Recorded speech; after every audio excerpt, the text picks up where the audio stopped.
is Kyla, and I'm going to be taking her through the Olympic lifts and then a phase 4 movement that I chose. We're going to be taking her through the power clean, the snatch, and then the split jerk, and then the phase 4 movement that I chose was kettlebell swing that I had Jackie do instead of Kyla. But yeah. So the first Olympic lift that we're doing is a power clean.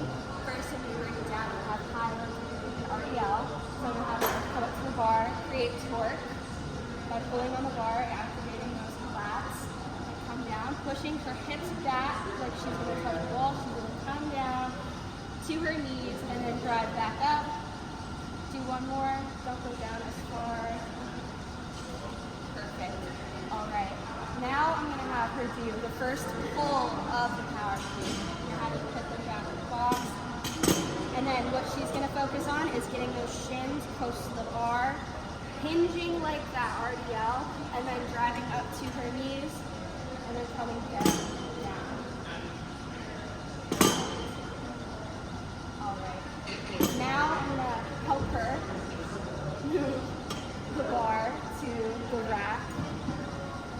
And she's going to do a front squat, which is how you would catch in the power clean.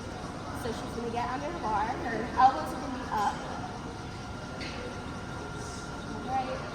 And now focusing on that core strength, she's going to descend into the squat, keeping those elbows up, and then push through. Perfect. Awesome. So I'm going to have her come back. And now we're going to have her do a high hang pull. And this is going to focus on keeping that bar path close to her shirt, like she's shaving her shirt. So she's going to come down and pull up. Okay.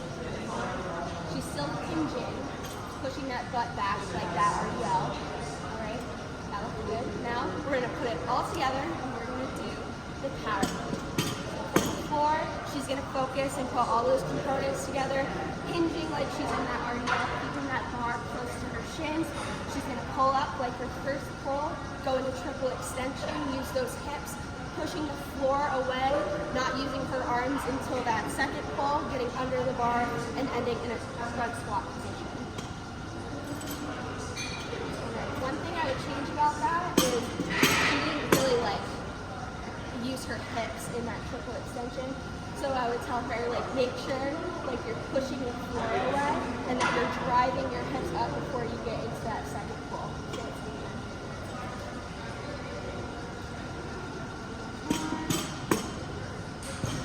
Grab those hips. Right. That's the power clean. Second Olympic lift is going to be a jerk variation. I picked a split jerk, but we're going to break it down first. I'm going to have Kyla do a push press, so she's going to have that bar right here. She's also using a dowel because it's a little shoulder instability, some shoulder pain when she goes overhead, so we're trying to avoid more injury to that. So we're going to have her stand right there like this, elbows down so that bar path is going to go straight up, and then as she shoots up, she's going to use her legs, push up, and then have her head go through that window. Perfect. So now I'm going to have Kyla do an overhead squat. So she's going to get into that. She's going to put the bar on her back like she would a back squat, and then she's going to push it up because it puts her head in that position where it's through the window. And then we're going to have her squat down. So with this, you can see her heels come up and she leans forward a little bit, and that bar or that dowel comes forward. So what we're going to do to kind of fix that is put her feet on some weights, and it's going to allow her feet to, her heels to be risen, and then she's going to be able to get deeper into that squat and not have that falling knees once you get perfect. All right. Now we're going to get into the split jerk. So I'm going to have Kyla come up like she's holding a bar. And she's going to be in that front squat position, but again, like the push press, she's going to have those elbows pointed down to the ground, so when she goes into that jerk, she won't have any issues going up with her head. So as she gets into that jerk, she's gonna dip down, use her legs, push up, and as she's pushing up, she's gonna kick both of her feet out. That front foot is gonna drive and be a stable point for her to land on, and then that back foot is gonna drive back. Her heel's gonna be a little off the ground, but she's gonna want to like split along so she has a good stable foundation. So.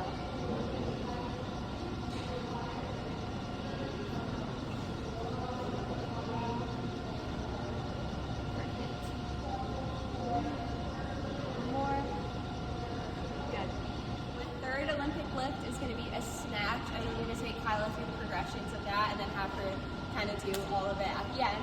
So I'm going to start her out with an overhead squat, and that's kind of like the end position of a snatch, or like the bottom position of it. So I'm going to have her push that bar up, engage that core, and then go down, push back up.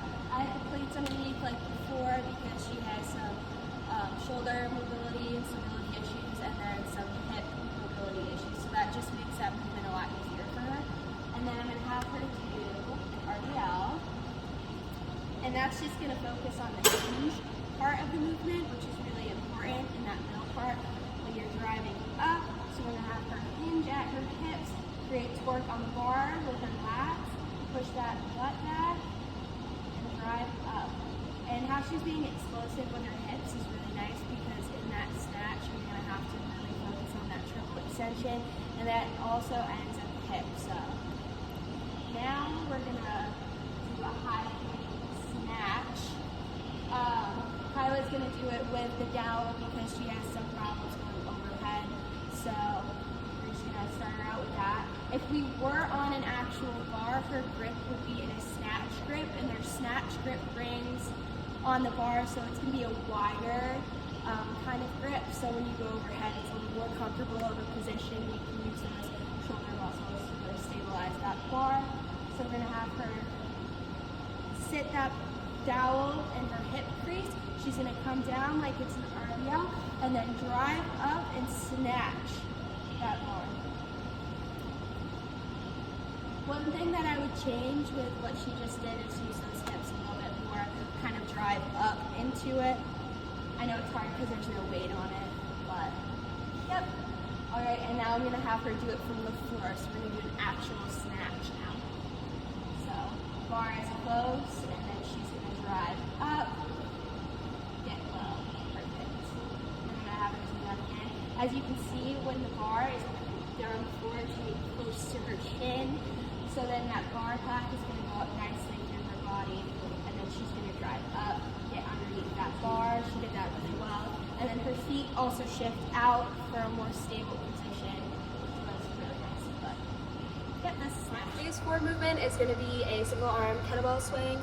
I'm going to have Jackie pick up the kettlebell, and she's going to focus on hinging her hips back like an RDL, and then swinging that weight up to like chest height, and then activating her lats to keep that weight stable, activating her core, and then 3 points of contact while she's hinging, keeping that head like straight on, shoulders back, neutral spine, and then have her dip and come up. What we want to avoid in this exercise is squatting down or like leaning in like this. I'm just gonna have her try that.